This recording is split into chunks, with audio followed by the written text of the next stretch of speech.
Hello and welcome back. There is a stampede, a global stampede, heading only in one direction, and that is towards India. The world's biggest banks are in a race. They are competing, they are fighting, and they are rushing to get a piece of the Indian dream. We are not talking about small investments, we are talking about $8 billion, which is pouring into the financial sector in 2025 alone. And this is a massive jump from just $2 billion last year. That means the speed is increasing to invest into India. Dubai's largest lenders, Japan's largest banks, they're lining up. But the question is why and why now? To understand what is happening, you must first understand what used to happen before. For decades, foreign investments into banks in India was a very sensitive topic. Our doors were closed. When foreign investors did come, it was often to pick a stressed asset, a dying bank. That means the foreign investors were buying pieces of banks that were in trouble. But today, everything has changed. This is not vulture capital coming into India. This is confidence capital pouring in. And this is coming from the world's largest, smartest, and the richest institutions, giving a global vote of confidence in India's economy. It's a validation of India's leadership, validation of India's Reserve Bank of India's masterful handling of the economy, and it's a validation of the Indian people's hard work. So, what is this new chapter which is starting? It started from the top. Finance Minister Nirmala Sitharaman, she had a vision. She said clearly, India needs big banks, not just small lenders or small banks. India needs world class champion banks. Banks that are big enough, strong enough, and rich enough, who can fund the ambition of becoming a 5 trillion economy by 2026 and then 10 trillion economy by 2030. The government is not just talking, it is also taking action. Reserve Bank of India is reviewing the ownership cap of 15%. That means any foreign institute they want to buy a stake in Indian banks, the cap was you cannot invest more than 15%. But the real story is now that this cap has been removed. Massive reforms are being brought. And the Indian government is planning to raise the foreign direct investment limit into public sector banks from 15 or 20% to 49%. Now, you might say, are they selling the Indian banks? No. We are confident, the India is confident that now the banking sector is very strong. We will get very high valuations. This is the time to divest.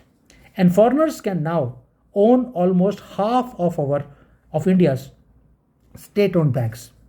This is a revolutionary signal that we have confidence in our economy, we have confidence in our banks, we have confidence in the government. And a government who wants the Indian banks to stand on the world stage. And the government is saying India is open, India is strong, India is ready for growth. And the world has got the message. Now look at the other side. Why are the foreign banks so desperate to come into India? Let's talk about Japan. Banks like Sumitomo, Mitsubishi, they are entering into India. Why? Because Japanese market is a mature economy. They have an aging population. Economic growth is almost zero. They are sitting on trillions of dollars, which is earning them nothing. The interest rates in Japan are zero or negative. Their money is losing value every single day. They need to find growth. Now on the other side, we have Middle East. Dubai's Emirates NBD Bank. They are overflowing with capital. They need to deploy that capital in a high growth, stable market. They looked at Europe, which is stagnant. They looked into China. China is too risky. Then they looked into America. America is too mature, cannot make money. So they look into India. They see an economy which is growing at 8%. They see a young, ambitious population. They see a stable government which is making bold reforms. They see a banking sector that has been cleaned up completely. The bad loans have the crisis is already over. The twin balance sheets problem has been solved. The banking sector in India is healthy, profitable, and ready to lend. Friends, you need to understand this. The foreign investors, they do not want to invest into India. They need to invest in India. And India is the solution to their growth problem. They can see a bargain. They can even go into Indian stock market. But Indian stock market right now is booming. It is too expensive. But the financial sector is still available at a very attractive price. And these deals, they do not happen for 1 or 2 years. They do not bet for 1 2 years only. Anybody who is trying to buy a bank in India is taking a 50 or 100 years view. They're betting on the entire future of India. So who is buying what? Let's look into that also. The biggest one was Emirates NBD Bank from Dubai. They are acquiring a 60% stake in RBL Bank. How much money they have invested? Emirates NBD has invested $3 billion and it's a landmark deal. It is instantly tripled RBL's net worth. It gives them a massive cash buffer to grow, to lend, and to compete. Then there's another bank called Yes Bank. Yes Bank was a bank which was on the brink of collapse about 3 or 4 years back. And the government had to enter into that, step into it, and save the bank. And today, Japan's Sumitomo Mitsui Financial Group has become the biggest shareholder in Yes Bank. They invested $1.7 billion. And this is the ultimate story of trust being rebuilt. Why?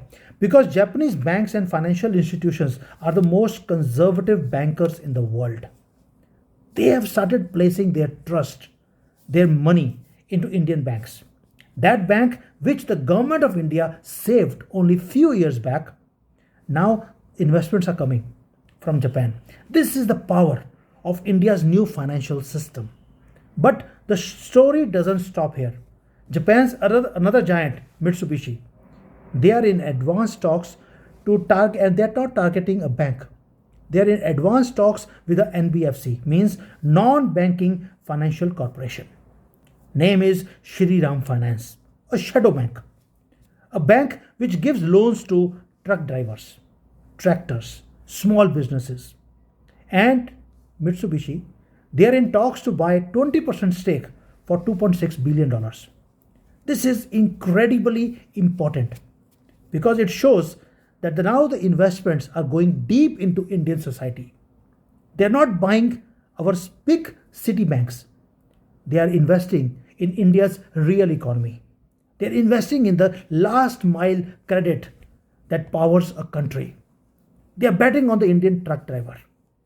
They are betting on small business owners, on a farmer, on a lady who wants to set up a small business from home. It's not only that. Along with Mitsubishi, Abu Dhabi's based ISC is buying 43% stake in another NBFC. Another deal, billions of dollars. And if you see the pattern, Middle East, Japan, America, you name it, the world's biggest pool of capital, all is pointing to one direction, which is India. So I've covered two things. Why they are coming? Because they need us. Who is coming? I've told you. Now the most important question is, what does it mean for the Indian people? Three things. One, when these billions of dollars of capital comes into India, it means more credit.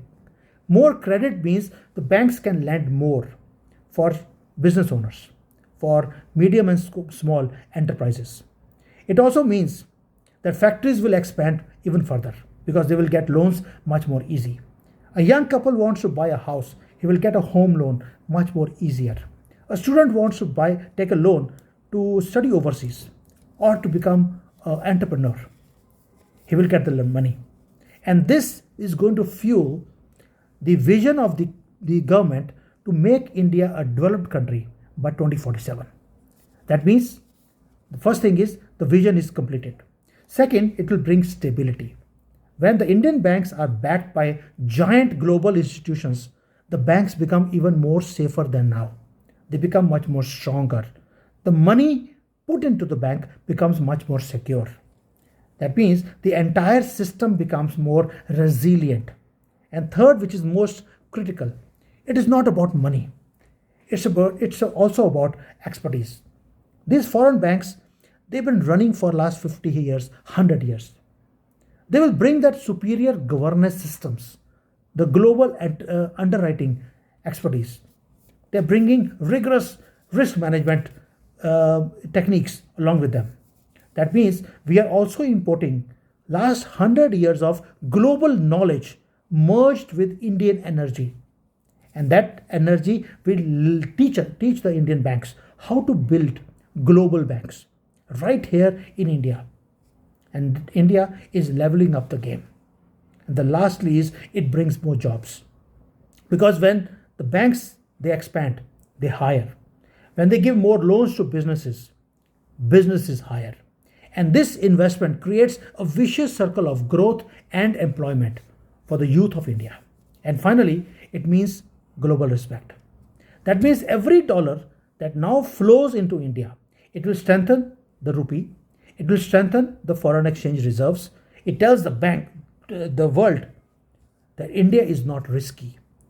It is not a risky emerging market anymore. It's a premium global investment destination. And we are now not a rule taker, but a rule maker. That means the place of India in the global high table gets cemented. And I want to be very clear with you. We are not selling out. We are buying in. And world is buying in to the Indian story. They're placing their bets on India's future. And what is happening is that with this, Bharat is rising, India is rising, a confident India, a self-reliant India, which is so confident it is not afraid to integrate the international institutions, financial institutions into India. They are not simple banks. They are the ones who are going to now make Indian banks bigger, stronger, bolder. And the financial foundation for a developed country is being laid right now. The government has laid the tracks. They have laid the policy. You needed an engine. The engine is coming from overseas. The train's boxes are already in place, which is the Indian banks. They needed speed. It's coming from foreign banks partnerships. The Indian banks have already been cleaned up. The engines, everything is placed now. Then the world is rushing to just put the fuel into this high speed train which is coming up. This is not a story of a financial story. This is a story of national pride, story of economic sovereignty being recognized by the entire world. And the message from Dubai, from Tokyo, from Abu Dhabi is loud and clear. If you want growth, you want stability, you have to be part of the future and you have to be in India. Thank you. See you soon.